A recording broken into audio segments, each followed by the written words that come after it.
Breathing and exchange of gases എന്ന് പറയുന്ന ചാപ്റ്ററിൽ 20 മിനിറ്റ്സിൽ എൻ്റെ മക്കൾക്ക് സെറ്റ് ആക്കണമെന്നുണ്ടെങ്കിൽ ഈ ഒരു വീഡിയോ കംപ്ലീറ്റ് ആയിട്ട് കാണാം. ആൻഡ് ഇത് നിങ്ങൾക്ക് യൂസ്ഫുൾ ആവുകയാണെന്നുണ്ടെങ്കിൽ തീർച്ചയായിട്ടും നിങ്ങൾ കമന്റ് ചെയ്യാം. ഓക്കെ, അപ്പം നമുക്ക് ചാപ്റ്ററിലേക്ക് കിടക്കാം. നമ്മുടെ ബ്രീത്തിങ് ആൻഡ് എക്സ്ചേഞ്ച് ഓഫ് ഗ്യാസസിൽ നമുക്ക് ആദ്യം തന്നെ മനസ്സിലാക്കേണ്ടത് ബ്രീത്തിങ്ങും അതേപോലെ തന്നെ റെസ്പിറേഷനും തമ്മിലുള്ള ഡിഫറൻസ് ആണ്. അപ്പോൾ ബ്രീത്തിങ് എന്ന് പറഞ്ഞാൽ എൻ്റെ മക്കൾ മനസ്സിലാക്കണം, അതെന്താണ്?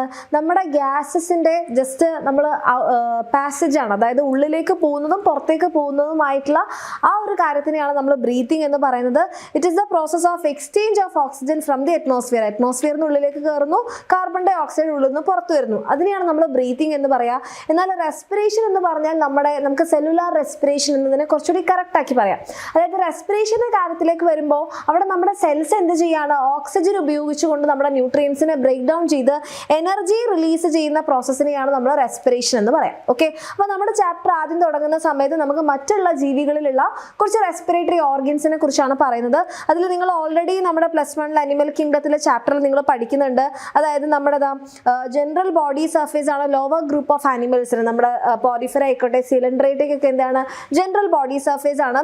പിന്നെ എർത്ത് ലീച്ചും ഫ്രോഗ് ഒക്കെ എന്താണ്? സ്കിന്നിലൂടെ റെസ്പയർ ചെയ്യുന്നത് നമ്മൾ ക്യൂട്ടേനിയസ് റെസ്പിറേഷൻ എന്നാണ് പറയാം. ഇനി ഇൻസെക്ട്സ് അതുപോലെ സെന്റിപ്പീഡ് മെല്ലിപ്പീഡ് എന്തൊക്കെയാണ്? അവർക്ക് ട്രക്കിയൽ ട്യൂബ്, നമ്മൾ ആർത്രോപോഡയുടെ കാര്യത്തിൽ നമ്മൾ ഫൈലം പഠിച്ചപ്പോൾ പറഞ്ഞിട്ടുണ്ടായിരുന്നു. ദെൻ നമ്മുടെ ഗിൽസ് ആണ് ഫിഷസിനും അതുപോലെ തന്നെ അക്വാറ്റിക് ഇൻസെക്ട്സിനും ഒക്കെ. ലങ്സ് എന്താണ്? മോസ്റ്റ് ഓഫ് ദ വേർട്ടബ്രേറ്റ്സിന് അല്ലെങ്കിൽ ഹയർ ഓർഗാനിസത്തിലേക്ക് വരുന്ന സമയത്ത് ലങ്സ് ആണ്. അപ്പോൾ ഈ ഒരു ഭാഗത്ത് നിന്ന് നിങ്ങൾക്ക് ചിലപ്പോൾ മാച്ച് ദ ഫോളോയിങ്ങിന് ചാൻസ് ഉണ്ടാവും കേട്ടോ.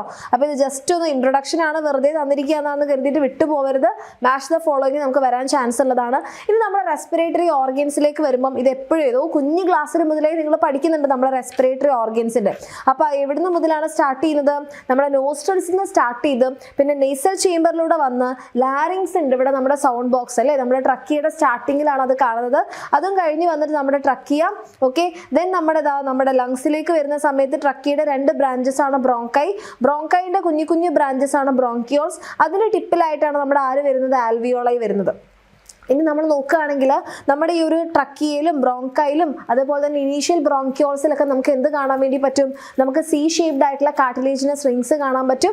ഇതെന്തിനാണ്? നമ്മുടെ ട്രക്കിയ കൊളാപ്സ്ഡ് ആവാതെ എപ്പോഴും ഓപ്പൺ ആയിട്ട് എയർ എക്സ്ചേഞ്ച് നല്ല പ്രോപ്പർ ആയിട്ട് നടക്കാൻ വേണ്ടിയിട്ടാണ്. അപ്പോൾ ജസ്റ്റ് ഈ ഒരു ഫ്ലോ ചാർട്ട് ഒന്ന് നോട്ട് ചെയ്ത് വെക്കാം. നമ്മുടെ എയറിൻ്റെ പാസേജ് ആണ്. അതുപോലെ തന്നെ നമ്മുടെ ലങ്സിനെ കവർ ചെയ്തിട്ടുള്ള ഡബിൾ ലെയേർഡ് മെംബ്രെയിൻ ആണ് നമ്മുടെ പ്ലൂറൽ മെംബ്രെയിൻ. ഈ 2 മെംബ്രെയിൻ്റെ ഇടയിലായിട്ട് നമുക്ക് പ്ലൂറൽ ഫ്ലൂയിഡ് കാണാൻ വേണ്ടിയിട്ട് പറ്റും. ഇത് നമ്മുടെ ലങ്സിൻ്റെ എന്താണ്? ലങ്സ് എക്സ്പാൻഡ് ചെയ്യുമ്പോഴും റിലാക്സ് ചെയ്യുമ്പോഴും ഒക്കെയുള്ള ആ ഒരു ഫ്രിക്ഷൻ കുറയ്ക്കാൻ വേണ്ടിയിട്ട് സഹായിക്കുന്നുണ്ട്. പിന്നെ ലങ്സിൻ്റെ താഴെയായിട്ട് നമ്മുടെ റെസ്പിറേഷൻ ഏറ്റവും കൂടുതൽ സഹായിക്കുന്ന ഒരു മസിലാണ് നമ്മുടെ ഡയഫ്രം മസിൽ. ഇനി നമ്മുടെ ലങ്സിനെ നോക്കുകയാണെന്നുണ്ടെങ്കിൽ ലങ്സിൻ്റെ ഇപ്പോൾ ഈ ഒരു പാസേജ് നമ്മൾ പറഞ്ഞില്ലേ, അറ്റ്മോസ്ഫിയറിന് തുടങ്ങിയിട്ട് നോസ്ട്രിൽസ്, നേസൽ ചേംബർ, പിന്നെ നമ്മുടെ ഫാരിങ്സ് ഉണ്ട്, ദെൻ ലാരിങ്സ് ഉണ്ട്, trachea, bronchi, bronchioles and alveoli എന്ന്. ഇതിൽ നമ്മുടെ ഈ ഒരു നോസ്ട്രിൽസിന് സ്റ്റാർട്ട് ചെയ്ത് നമ്മുടെ ബ്രോങ്കിയോൾസ് വരെയുള്ള പാത്വേ, അതെന്ന് പറഞ്ഞിട്ടുണ്ടെങ്കിൽ എയറിൻ്റെ കണ്ടക്ഷൻ നടക്കുന്ന പാത്വേ ആണ്. അതിന് നമ്മൾ കണ്ടക്ടിങ് പാർട്ട് എന്ന് പറയാറുണ്ട്. ഈ കണ്ടക്ടിങ് പാർട്ടിന്റെ ഫംഗ്ഷനാണ് ഒന്ന് എയറിനെ കണ്ടക്ട് ചെയ്ത് നമ്മുടെ ലങ്സിലേക്ക് എത്തിക്കുക എന്നുള്ളത്. രണ്ടാമതായിട്ട് ഇതിനകത്ത് എന്തെങ്കിലും ഫോറിൻ പാർട്ടിക്കിൾസോ അല്ലെങ്കിൽ എന്തെങ്കിലും ഡസ്റ്റ് പാർട്ടിക്കിൾസ് ഒക്കെ ഉണ്ടെങ്കിൽ അത് ക്ലിയർ ചെയ്യുക. മൂന്നാമത്തതായിട്ട് നമ്മുടെ എയറിനെ ഒന്ന് ഹ്യൂമിഡിഫൈ ചെയ്ത് നമ്മുടെ ബോഡി ടെമ്പറേച്ചറിലേക്ക് കൊണ്ടുവരാം. അതായത് പ്രത്യേകിച്ച് ഭയങ്കര ചൂടുള്ള എയർ ഒക്കെ ആണെന്നുണ്ടെങ്കിൽ അതിനൊന്ന് നമ്മുടെ മ്യൂക്കസ് ഒക്കെ ആയിട്ട് മോയ്സ്ചർ ഒക്കെ ആയിട്ടൊന്ന് മിക്സ് ചെയ്തിട്ട് എന്ത് ചെയ്യുക? ഹ്യൂമിഡിഫൈ ചെയ്യുക എന്നുള്ളതും കണ്ടക്ടിങ് പാർട്ടിന്റെ ഫംഗ്ഷനാണ്. ദെൻ എക്സ്ചേഞ്ചിങ് പാർട്ട് എന്ന് പറയുമ്പോൾ നമ്മുടെ ആൽവിയോളൈ ആണ്. അവിടെ വെച്ചിട്ടാണ് എന്ത് നടക്കുന്നത്? നമ്മുടെ ഗ്യാഷ്യസ് എക്സ്ചേഞ്ച് നടക്കുന്നത്. ഇനി നമ്മുടെ റെസ്പിറേറ്ററി പ്രോസസ് ആണ് ഇത്രയും കാര്യങ്ങൾ. അതായത് ആദ്യത്തെ സ്റ്റെപ്പാണ് ബ്രീത്തിങ്. നമ്മൾ എയർ ഉള്ളിലേക്ക് എടുക്കുന്നു. അതിനുശേഷം എന്ത് ചെയ്യണം? നമ്മുടെ ഗ്യാസസ് ആൽവിയോളൈയുടെ മെംബ്രെയിനിൽ നിന്ന് നമ്മുടെ ബ്ലഡ് കാപ്പിലറിയിലേക്ക് ഡിഫ്യൂസ് ചെയ്യണം. അങ്ങനെ ഡിഫ്യൂസ് ചെയ്തിട്ടുള്ള നമ്മുടെ ഓക്സിജൻ എന്ത് ചെയ്യണം? നമ്മുടെ ബ്ലഡ് ട്രാൻസ്പോർട്ട് ചെയ്യണം. ട്രാൻസ്പോർട്ട് ചെയ്തതിന് ശേഷം നമ്മുടെ ടിഷ്യൂ ലെവലിൽ എത്തുന്ന സമയത്ത് രണ്ടാമത്തെ ഗ്യാഷ്യസ് എക്സ്ചേഞ്ച് നടക്കുന്നുണ്ട്. ഓക്സിജൻ നമ്മുടെ ടിഷ്യൂസിലേക്കും ടിഷ്യൂസിൽ നിന്ന് കാർബൺ ഡൈ ഓക്സൈഡ് ബ്ലഡിലേക്കും കയറും. ആ ബ്ലഡിനെ തിരികെ നമ്മൾ എന്ത് ചെയ്യണം? കാർബൺ ഡൈ ഓക്സൈഡ് ബ്ലഡിനെ നമ്മുടെ ലങ്സിലേക്ക് എത്തിച്ചിട്ട് കാർബൺ ഡൈ ഓക്സൈഡ് കളയണം. നമ്മുടെ സെൽസ് എന്ത് ചെയ്യണം? ഈ ഓക്സിജൻ ഉപയോഗിച്ച് എനർജി ഉണ്ടാക്കണം. ഇത്രയും പ്രോസസ്സുകൾ ചെയ്യുന്നതാണ് നമ്മുടെ റെസ്പിറേറ്ററി പ്രോസസ്സ് എന്ന് പറയുന്നത്. അപ്പം നമ്മുടെ ആദ്യത്തെ സ്റ്റെപ്പിലേക്ക് നമുക്ക് തുടങ്ങാം. അതായത് ബ്രീത്തിങ്. നമ്മൾ എയർ ഉള്ളിലേക്ക് എടുക്കണം എന്ന് പറയുന്നുണ്ട് അല്ലേ? അതായത് നമ്മളിങ്ങനെ ഇൻസ്പയർ ചെയ്യുന്ന സമയത്ത് നമ്മുടെ എയർ എങ്ങനെയാണ് ഉള്ളിലേക്ക് കയറുന്നത്, അതിന് ഏറ്റവും ഇമ്പോർട്ടൻ്റ് ആയിട്ട് നമ്മളെ സഹായിക്കുന്നതാണ് നമ്മുടെ ലങ്സിൻ്റെ പൊസിഷൻ. നമ്മുടെ ലങ്സ് എന്ന് പറയുന്നത് നമ്മുടെ പൾമണറി ക്യാവിറ്റിയിൽ, നമ്മുടെ തൊറാസിക് ക്യാവിറ്റീൻ്റെ അകത്ത് ഒരു എയർ ടൈറ്റ് ചേംബറിലാണുള്ളത്. അങ്ങനെ അതിനെ ടൈറ്റ് ആക്കി നിർത്താൻ സഹായിക്കുന്നതാണ് ഒന്ന് നമ്മുടെ vertebral column from the dorsal side, ventral സൈഡിൽ നമ്മുടെ സ്റ്റേർണം അല്ലെ മാറല്, സൈഡിൽ നമുക്ക് റിബ്സ്, താഴെയിൽ നമുക്ക് ഡയഫ്രം. അപ്പോൾ ഇത്രയും ടൈറ്റ് ആയിട്ട് നിൽക്കുമ്പം ഇതിൽ ഏതെങ്കിലും ഒരു മസിലിന് എന്തെങ്കിലും ചേഞ്ച് ഉണ്ടാകുമ്പോൾ തന്നെ അവിടെ വോള്യത്തിലും പ്രഷറിലും ഡിഫറൻസ് ഉണ്ടാവും. ഈ വോള്യം പ്രഷർ ഡിഫറൻസ് ആണ് നമ്മുടെ എയർ ഉള്ളിലേക്ക് കയറാനും ഉള്ളിലുള്ള കാർബൺ ഡൈ ഓക്സൈഡ് പുറത്തു പോകാനും കാരണം. അപ്പോൾ അതിൽ ആദ്യം എന്താ സംഭവിക്കുന്നത് നമുക്ക് നോക്കാം. നമ്മൾ ഇൻഹെയിൽ ചെയ്യുന്നു.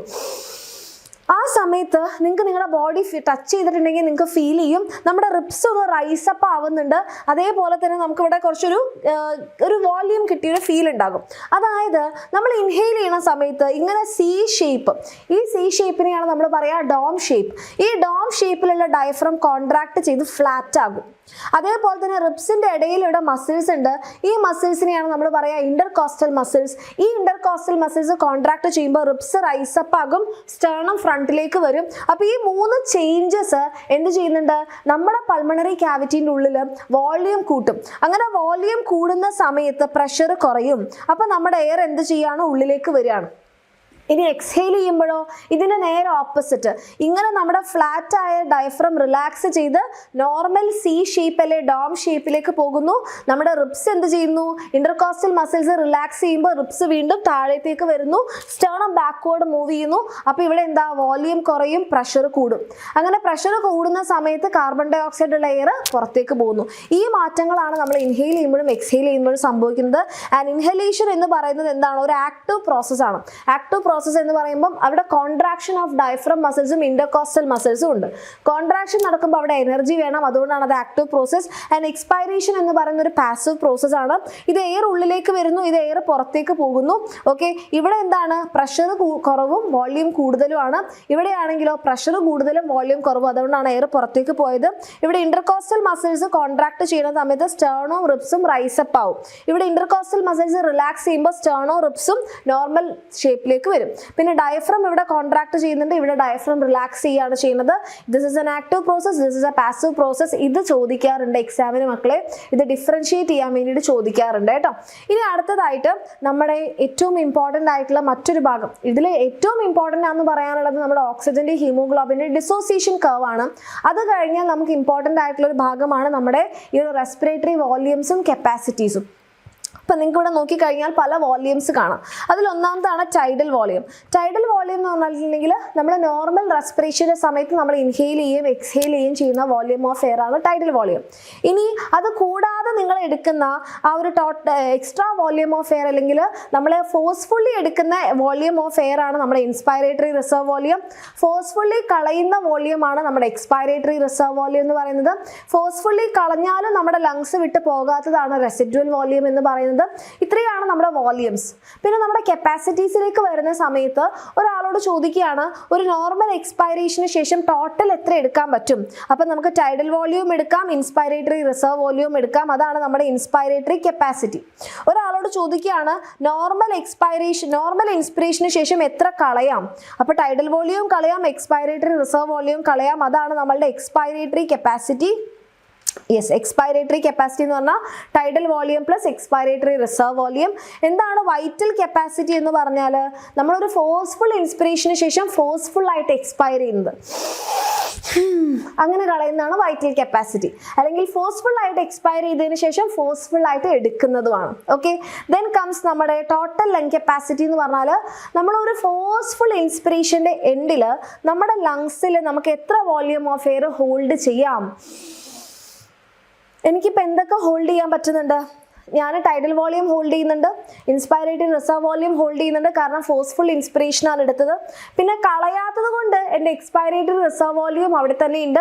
പിന്നെ എത്ര കളഞ്ഞാലും പോകാത്ത എൻ്റെ റെസിഡ്യുവൽ വോള്യൂം അവിടെ ഉണ്ട്. ഇതെല്ലാം കൂടെ ചേരുന്നതാണ് ടോട്ടൽ ലങ് കപ്പാസിറ്റി. ദെൻ ഒരു ഫങ്ഷണൽ റെസിഡ്യുവൽ കപ്പാസിറ്റി ഉണ്ട്. അതായത് മിസ് ഇപ്പോൾ പറഞ്ഞു, ഞാൻ ഫോഴ്സ്ഫുള്ളി കളഞ്ഞാൽ മാത്രമേ എൻ്റെ എക്സ്പൈറേറ്ററി റിസർവ് വോള്യൂം പോകുള്ളൂ. അതായത് നോർമൽ എക്സ്പൈറേഷൻ്റെ സമയത്ത് ടൈഡൽ വോള്യൂം മാത്രം കളയുമ്പോൾ ഈ ഒരു എക്സ്പൈറേറ്ററി റിസർവ് വോള്യൂം അവിടെ അവിടെ തന്നെ ലങ്സിൽ ഉണ്ടാകും. അതുപോലെ റെസിഡ്യൂൽ വോളിയം പിന്നെ എന്തായാലും ലങ്സിൽ ഉണ്ടാവും. ഇത് രണ്ടും കൂടി ചേരുന്നതാണ് ഫങ്ഷണൽ റെസിഡ്യൂൽ കപ്പാസിറ്റി എന്ന് പറയുന്നത്. ഓക്കെ, പിന്നെ നമ്മുടെ നോർമൽ റെസ്പിറേറ്ററി റേറ്റ് എന്ന് പറയുന്നത് 12 to 16 per minute ആണ്. ഒരു മിനിറ്റിൽ നമുക്ക് 12 to 16 തവണ ബ്രീത്തിങ് എടുക്കാൻ പറ്റും. ഇത് മെഷർ ചെയ്യാനുള്ള ഒരു ഇൻസ്ട്രുമെന്റ് ആണ് നമ്മുടെ സ്പൈറോമീറ്റർ അല്ലെങ്കിൽ റെസ്പൈറോമീറ്റർ എന്ന് പറയുന്നത്. ഇനി നമ്മുടെ ഇതിന്റെയൊക്കെ ഡെഫിനിഷൻസ് കൊടുത്തിട്ടുണ്ട് മക്കളെ. ഇതിൽ സ്ഥിരമായിട്ട് ചോദിക്കുന്നതാണ് നമ്മുടെ ടൈഡൽ വോളിയം ചോദിക്കാറുണ്ട്, റെസിഡ്യൂൽ വോളിയം ചോദിക്കാറുണ്ട്. പിന്നെ നമ്മുടെ inspiratory reserve volume, expiratory reserve volume compare ചെയ്യാൻ ചോദിക്കാറുണ്ട്. പിന്നെ വൈറ്റൽ കപ്പാസിറ്റി. ഇതിന്റെ അർത്ഥം വേറെ ഒന്നും ചോദിക്കില്ല എന്നല്ല, സ്ഥിരമായിട്ട് ചോദിച്ച് കണ്ടിട്ടുള്ളത് ഇതൊക്കെയാണ്. അപ്പൊ ടൈഡൽ വോളിയം എന്ന് പറഞ്ഞാൽ എന്താ? നോർമൽ റെസ്പിറേഷന്റെ സമയത്ത് എടുക്കുന്നതും കളയുന്നതും അത് 500 ml ആണ്. നോർമൽ റെസ്പിറേഷൻ അല്ലാതെ ഫോഴ്സ്ഫുള്ളി എടുക്കുന്നതാണ് ഇൻസ്പൈറേറ്ററി റിസർവ് വോളിയം, അത് 2500 to 3000 ml ആണ്. നോർമലി കളയുന്നതല്ലാതെ ഫോഴ്സ്ഫുള്ളി കളയുന്നതാണ് എക്സ്പൈറേറ്ററി റിസർവ് വോളിയം, അത് 1000 to 100 ml ആണ്. ഇങ്ങനെ ഫോഴ്സ്ഫുള്ളി കളഞ്ഞാലും നമ്മുടെ ലങ്സിൽ നിന്ന് പോകാത്തതാണ് നമ്മുടെ റെസിഡ്യൂൽ വോളിയം എന്ന് പറഞ്ഞത്. ഇനി നോർമൽ എക്സ്പൈറേഷനിൽ കളഞ്ഞു കഴിഞ്ഞാൽ ബാക്കി എത്രയുണ്ട്? അതായത് ഒരു ടൈഡൽ വോളിയം മാത്രമേ നമ്മൾ കളഞ്ഞുള്ളൂ എന്ന് കരുതാം. ബാക്കി നമുക്ക് ഫോഴ്സ്ഫുള്ളി കളയാനുള്ള എക്സ്പൈറേറ്ററി റിസർവ് വോളിയം അവിടെ ഉണ്ടാകും, റെസിഡ്യൂൽ വോളിയവും അവിടെ തന്നെ ഉണ്ടാകും. ഇത് രണ്ടും കൂടെ ചേരുന്നതാണ് നമ്മുടെ functional residual capacity, volume of air that will remain in the lungs after normal expiration. അതായത് നോർമൽ എക്സ്പൈറേഷനിൽ ടൈഡൽ വോളിയം 500 ml മാത്രമേ പോവുള്ളൂ. അതായത് ഫോഴ്സ്ഫുള്ളി കളയാത്ത നമ്മുടെ എക്സ്പൈറേറ്ററി റിസർവ് വോളിയവും പിന്നെ ഫോഴ്സ്ഫുള്ളി കളഞ്ഞാലും പോകാത്ത നമ്മുടെ റെസിഡ്യൂൽ വോളിയം ഉണ്ടാവും. അത് രണ്ടും കൂടി ചേരുന്നതാണ് ഫങ്ഷണൽ റെസിഡ്യൂൽ കപ്പാസിറ്റി. ഇനി ഇൻസ്പൈറേറ്ററി കപ്പാസിറ്റി എന്ന് പറഞ്ഞാൽ after normal inspiration, okay after normal expiration ഒരാൾക്ക് ടോട്ടൽ എത്ര എടുക്കാൻ പറ്റും? ഓക്കെ, അതാണ് ഇൻസ്പൈറേറ്ററി കപ്പാസിറ്റി. അത് എന്ന് പറയുന്നത് TV പ്ലസ് IRV ആണ്. ഇനി നോർമൽ ഇൻസ്പിറേഷന് ശേഷം ഒരാൾക്ക് മാക്സിമം എത്ര കളയാം? അതാണ് നമ്മുടെ എക്സ്പൈറേറ്ററി കപ്പാസിറ്റി, അത് TV പ്ലസ് ERV ആണ്. ദെൻ വൈറ്റൽ കപ്പാസിറ്റി എന്ന് പറഞ്ഞാൽ ഫോഴ്സ്ഫുൾ ഇൻസ്പിറേഷന് ശേഷം ഫോഴ്സ്ഫുള്ളി കളയാൻ പറ്റും, എത്ര കളയാൻ പറ്റും. മറ്റേത് അല്ലെങ്കിൽ നമുക്ക് പറയാം ഫോഴ്സ്ഫുൾ എക്സ്പൈറേഷന് ശേഷം ഫോഴ്സ്ഫുള്ളി എത്ര എടുക്കാൻ പറ്റും. രണ്ടും ഫോഴ്സിന്റെ കാര്യമാണെങ്കിൽ ദാറ്റ് ഇസ് വൈറ്റൽ കപ്പാസിറ്റി. അവിടെ TV plus IRV plus ERV വരും. Okay, then total lung capacity നമ്മൾ നേരത്തെ പറഞ്ഞു, total volume of air accommodate in the lungs at the end of A forced inspiration ആണ്. ഓക്കെ, അപ്പൊ ഇത്രയും കാര്യങ്ങൾ നോട്ട് ചെയ്ത് വെക്കുക, ഇത് എക്സാമിന് ചോദിക്കാൻ ചാൻസ് ഉള്ളതാണ് കേട്ടോ. ഇനി നമ്മുടെ ഗ്യാസസിന്റെ എക്സ്ചേഞ്ചിന്റെ കാര്യം വരുമ്പോൾ ഗ്യാസസ് എക്സ്ചേഞ്ച് മെയിൻ ആയിട്ട് നടക്കുന്നത് ഒന്ന് ആൽവിയോളയും ബ്ലഡ് കാപ്പിലറിയും തമ്മിൽ, പിന്നെ ബ്ലഡ് കാപ്പിലറിയും ടിഷ്യൂവും തമ്മിലാണ്. അപ്പോൾ ഈ എക്സ്ചേഞ്ച് നടക്കാൻ വേണ്ടിയിട്ട് 3 ഫാക്ടേഴ്സ് ഇമ്പോർട്ടൻ്റ് ആണ്. അതിൽ ഒന്നാണ് പ്രഷർ ഗ്രേഡിയന്റ് അല്ലെങ്കിൽ കോൺസെൻട്രേഷൻ ഗ്രേഡിയന്റ്, രണ്ടാമതാണ് സോല്യൂബിലിറ്റി ഓഫ് ഗ്യാസസ്, മൂന്നാമത്തതാണ് തിക്നെസ് ഓഫ് ദ മെംബ്രെയിൻ. അപ്പോൾ അതിൽ നമ്മുടെ തിക്നെസ് ഓഫ് ദ മെംബ്രെയിൻ പറയുകയാണെന്നുണ്ടെങ്കിൽ മെംബ്രെയിൻ എന്താണ്? വളരെ തിന്നായിട്ടുള്ള മെംബ്രെയിൻ ആണ്. ഇവിടെ സോല്യൂബിലിറ്റി എന്നാണ് എഴുതിയിട്ടുള്ളത്, ഇത് തിക്നെസ് ആണ് കേട്ടോ, തിക്നെസ് ആണ്. അപ്പോൾ തിക്നെസ് നോക്കുകയാണെന്നുണ്ടെങ്കിൽ ആകെ 3 ലെയേഴ്സ് മാത്രമേ ഉള്ളൂ. ഒന്ന് നമ്മുടെ ആൽവിയോളയുടെ സ്ക്വാമസ് എപ്പിത്തീലിയം, പിന്നെ ബ്ലഡ് കാപ്പിലറിന്റെ എൻഡോത്തീലിയം, ഇതിന്റെ രണ്ടിന്റെ ഇടയിലുമുള്ള ഒരു ബേസ്മെന്റ് മെംബ്രെയിൻ. അപ്പോൾ ഇതിലൂടെ വളരെ ഈസി ആയിട്ട് ഗ്യാസസിനെ ഡിഫ്യൂസ് ചെയ്യാം. പിന്നെ സോല്യൂബിലിറ്റി പറയുകയാണെങ്കിൽ കാർബൺ ഡൈ ഓക്സൈഡ് ആണ് മോർ സോല്യൂബിൾ ദാൻ ഓക്സിജൻ.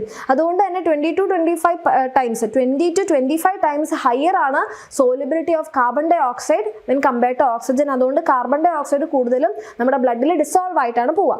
ഇനി നമ്മുടെ പ്രഷർ ഗ്രേഡിയന്റ് പറയുകയാണെന്നുണ്ടെങ്കിൽ പ്രഷറും കോൺസെൻട്രേഷനും എന്താണ് നമുക്ക് പറയാൻ പറ്റും, അത് കണക്റ്റഡ് ആണ്. ഒരു ഗ്യാസിന്റെ കോൺസെൻട്രേഷൻ കൂടിക്കഴിഞ്ഞാൽ ആ ഗ്യാസ് ഇൻസേർട്ട് ചെയ്യുന്ന പ്രഷറും കൂടും. ഓക്കെ, അപ്പോൾ ഒരു സ്ഥലത്ത് ഏത് ഗ്യാസ് ആണോ കോൺസെൻട്രേഷൻ കൂടുതൽ അവിടെ അത് കൊടുക്കുന്ന പ്രഷർ കൂടുതലായിരിക്കും. അപ്പം നമ്മൾക്ക് ഇവിടെ പറയാനുള്ള ഒരു ടേമാണ് പാർഷ്യൽ പ്രഷർ. പാർഷ്യൽ പ്രഷർ എന്ന് പറഞ്ഞാൽ ഒരു മിക്സ്ചർ ഓഫ് ഗ്യാസസിൽ ഇൻഡിവിജ്വൽ ഗ്യാസ് ഇൻസേർട്ട് ചെയ്യുന്ന പ്രഷറാണ്. അപ്പോൾ ആ ഒരു ഇൻഡിവിജ്വൽ ഗ്യാസിന് പ്രഷർ കൂടുതൽ കിട്ടണമെന്നുണ്ടെങ്കിൽ, പ്രഷർ കൂടുതൽ കൊടുക്കാൻ പറ്റണമെന്നുണ്ടെങ്കിൽ അവരുടെ എമൗണ്ട് കൂടുതലായിരിക്കണം. അപ്പോൾ എമൗണ്ട് കൂടുതലാണെങ്കിൽ അവർക്ക് ഇൻസേർട്ട് ചെയ്യാൻ പറ്റുന്ന പ്രഷറും കൂടുതലായിരിക്കും. ഫോർ എക്സാമ്പിൾ നമ്മുടെ ആൽവിയോളയിൽ ഓക്സിജൻ ആണ് കൂടുതൽ, അപ്പോൾ ഓക്സിജൻ കൊടുക്കുന്ന പാർഷ്യൽ പ്രഷർ ആയിരിക്കും കൂടുതൽ. ഇനി നമ്മുടെ ടിഷ്യൂസ് നോക്കുകയാണെങ്കിൽ അവിടെ കാർബൺ ഡൈ ഓക്സൈഡ് ആണ്, അവിടെ മിക്സ്ചർ ഓഫ് ഗ്യാസസ് ഉണ്ട്, കാർബൺ ഡൈ ഓക്സൈഡും ഓക്സിജൻ ഒക്കെ ഉണ്ട്. പക്ഷേ കാർബൺ ഡൈ ഓക്സൈഡിന്റെ എമൗണ്ട് ടിഷ്യൂസിൽ കൂടുതലാണ്, അപ്പോൾ കാർബൺ ഡൈ ഓക്സൈഡിന്റെ പാർഷ്യൽ പ്രഷർ ആയിരിക്കും കൂടുതൽ. സോ പാർഷ്യൽ പ്രഷർ എന്ന് പറഞ്ഞാൽ pressure contributed by individual gas in a mixture of gases ആണ്. അപ്പോൾ ഇതിൽ നമുക്ക് എമൗണ്ടുകൾ കൊടുത്തിട്ടുണ്ട്.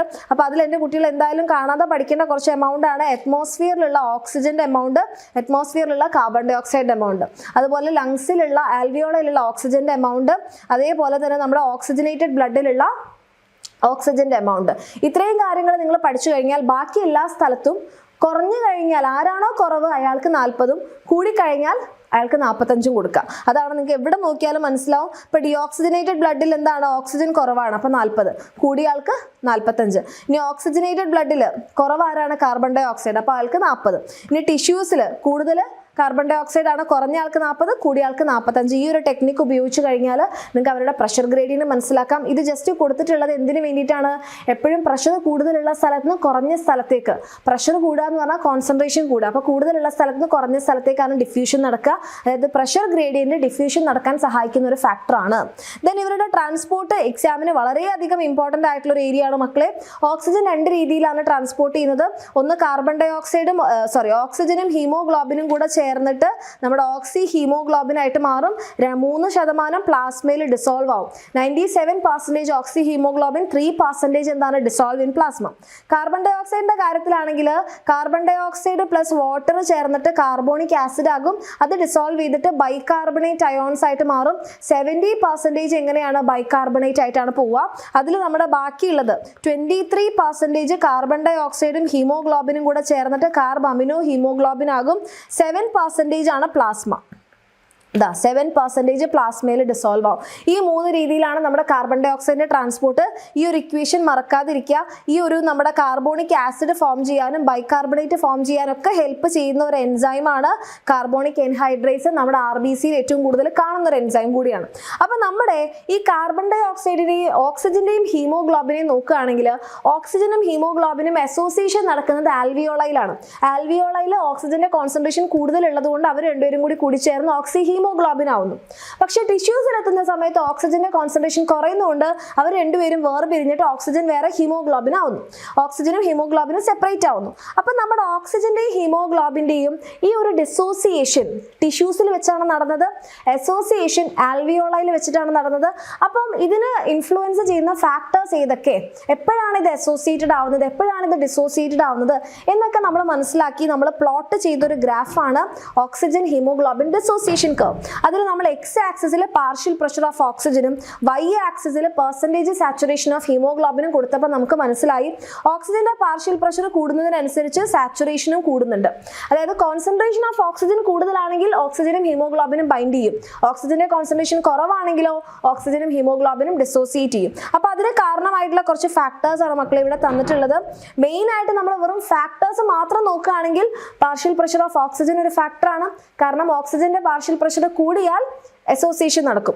Partial pressure of carbon dioxide ഒരു ഫാക്ടറാണ്. Partial pressure of carbon dioxide കൂടി ഓക്സിജൻ കുറഞ്ഞാൽ ഡിസോസിയേഷൻ നടക്കും. ടെമ്പറേച്ചറും അതുപോലെ ഹൈഡ്രജൻ അയൺ കോൺസെൻട്രേഷൻ ഒക്കെ ഒരു ഫാക്ടറാണ്. അപ്പോൾ അതിൽ ഫോർമേഷൻ നടക്കണമെന്നുണ്ടെങ്കിൽ പാർഷ്യൽ പ്രഷർ ഓഫ് ഓക്സിജൻ മാത്രം ഹൈ ആവണം, ബാക്കി എല്ലാവരും ലോ ആവണം. ഓക്കെ, അതാണ് നമ്മുടെ ആൽവിയോളയിൽ സംഭവിക്കുന്നത്. സോ ആൽവിയോളയിൽ എന്താണ്? അസോസിയേഷൻ നടക്കും. കാരണം അവിടെ high concentration of partial pressure of oxygen, ബാക്കി carbon dioxide low, temperature low, pH law.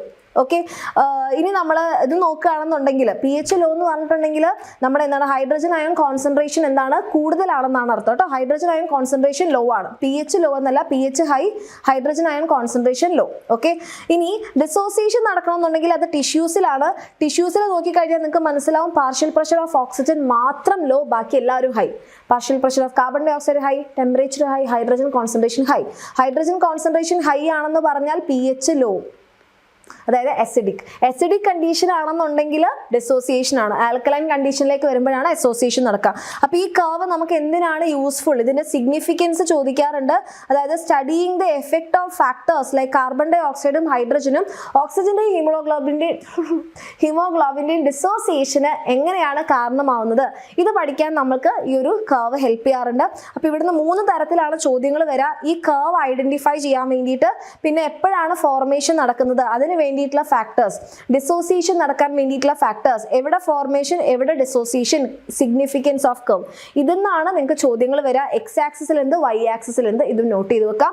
ഈ കർവ് ആണ് സിഗ്മോയിഡ് കർവ്. ഓക്കെ, പിന്നെ നമ്മുടെ റെസ്പിറേഷന്റെ റെഗുലേഷൻ. റെസ്പിറേഷന്റെ റെഗുലേഷന് 3 സെന്റേഴ്സ് ആണ്. ഒന്ന് respiratory rhythm centre which is in the medulla and pneumotaxic centre which is in the pons and chemo sensitive area. അതിൽ rhythm centre ആണ് നമ്മുടെ main ആയിട്ടുള്ള റെസ്പിറേഷൻ റെഗുലേഷൻ ചെയ്യുന്ന ആൾ. അതിനെ കൺട്രോൾ ചെയ്യാൻ പറ്റുന്ന ആളാണ് നമ്മുടെ ന്യൂമോടാക്സിക് സെന്ററിലുള്ള നമ്മുടെ പോൺസ് റീജിയനിലുള്ള ന്യൂമോടാക്സിക് സെന്റർ. ഈ ന്യൂമോടാക്സിക് സെന്ററിന് എന്ത് ചെയ്യാൻ വേണ്ടി പറ്റും? നമ്മുടെ റെസ്പിറേറ്ററി റിതം സെന്ററിനെ കൺട്രോൾ ചെയ്യാൻ വേണ്ടി പറ്റും. ഡ്യൂറേഷൻ കുറച്ചിട്ട് റേറ്റ് കൂട്ടാൻ വേണ്ടിയിട്ട് പറ്റും. Okay, then chemo sensitive area എന്ന് പറഞ്ഞിട്ടുണ്ടെങ്കിൽ അവിടെ കെമിക്കൽസിനോട് സെൻസിറ്റീവ് ആയിട്ടുള്ള ഏരിയാസ് ആണ്. മെയിൻ ആയിട്ടുള്ള കെമിക്കൽസ് കാർബൺ ഡൈ ഓക്സൈഡും ഹൈഡ്രജനും ആണ്. അപ്പോൾ നമ്മുടെ ബ്ലഡിൽ കാർബൺ ഡൈ ഓക്സൈഡിന്റെയും ഹൈഡ്രജന്റെയും കോൺസെൻട്രേഷൻ കൂടി കഴിഞ്ഞാൽ നമ്മുടെ അയോട്ടിക് ആർച്ച്, ഇതാണ് നമ്മുടെ ഹാർട്ട് എങ്കിൽ ഇതാണ് അയോട്ട. അപ്പൊ അയോട്ടയുടെ ഈ ഒരു ആർച്ചിനെയാണ് നമ്മൾ അയോട്ടിക് ആർച്ച് എന്ന് പറയാം. അപ്പൊ ഇവിടെ ഒരു കീമോ സെൻസിറ്റീവ് ഏരിയ ഉണ്ട്. പിന്നെ ബ്രെയിനിലേക്ക് ബ്ലഡ് സപ്ലൈ ചെയ്യുന്ന കെറോട്ടിഡ് ആർട്ടറി, അവിടെയും കീമോ സെൻസിറ്റീവ് ഏരിയ ഉണ്ട്. പിന്നെ റിതം സെന്ററിന്റെ അടുത്തായിട്ട് നമുക്ക് എന്തുണ്ട്, കീമോ സെൻസിറ്റീവ് ഏരിയ ഉണ്ട്. റിതം സെന്ററിന്റെ അടുത്ത്, അതേപോലെ തന്നെ അയോട്ടിക് ആർച്ചിലും കെറോട്ടിഡ് ആർട്ടറിയിലും കീമോ സെൻസിറ്റീവ് ഏരിയാസ് ഉണ്ട്. അപ്പൊ ഇത് കാർബൺ ഡൈ ഓക്സൈഡിന്റെയും ഹൈഡ്രജന്റെയും കോൺസെൻട്രേഷൻ കൂടിയാൽ അവർ റിതം സെന്ററിന് സിഗ്നൽ കൊടുക്കും. റിതം സെന്റർ എന്ത് ചെയ്യും, ഇവരെ എലിമിനേറ്റ് ചെയ്യാൻ വേണ്ടിയിട്ടുള്ള, കാർബൺ ഡൈ ഓക്സൈഡിന്റെയും ഹൈഡ്രജന്റെയും കോൺസെൻട്രേഷൻ കൂടുന്നത് അത്ര നല്ലതല്ല. അപ്പൊ അവരെ എലിമിനേറ്റ് ചെയ്യാൻ വേണ്ടിയിട്ടുള്ള കാര്യങ്ങളൊക്കെ ചെയ്യും.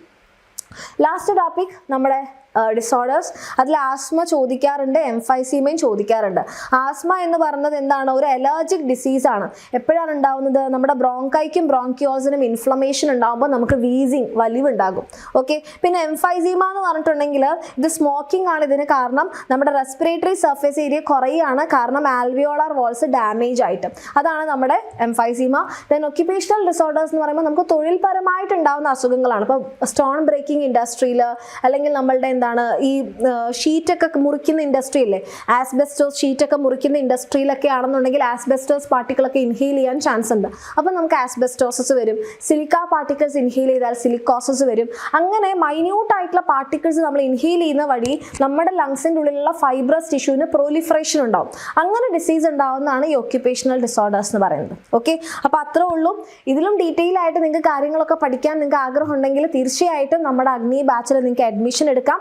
ഓക്കെ. ഇനി അതല്ല, നിങ്ങൾക്ക് നിങ്ങളുടെ പബ്ലിക് എക്സാമിന് വേണ്ടിയിട്ടാണ് ഈ ചാപ്റ്റേഴ്സ് ഒക്കെ റെഡിയാക്കാൻ ആഗ്രഹമുള്ളതെന്നുണ്ടെങ്കിൽ നമ്മുടെ revision batch December last start ചെയ്യുന്നുണ്ട്. അപ്പോൾ നിങ്ങൾക്ക് ജോയിൻ ചെയ്യാം. ഓക്കെ. ഏതായാലും എൻ്റെ കുട്ടികളുടെ ആഗ്രഹം പോലെ, പക്ഷെ പഠിക്കുക, വിച്ച് ഇസ് വെരി ഇമ്പോർട്ടൻറ്റ്.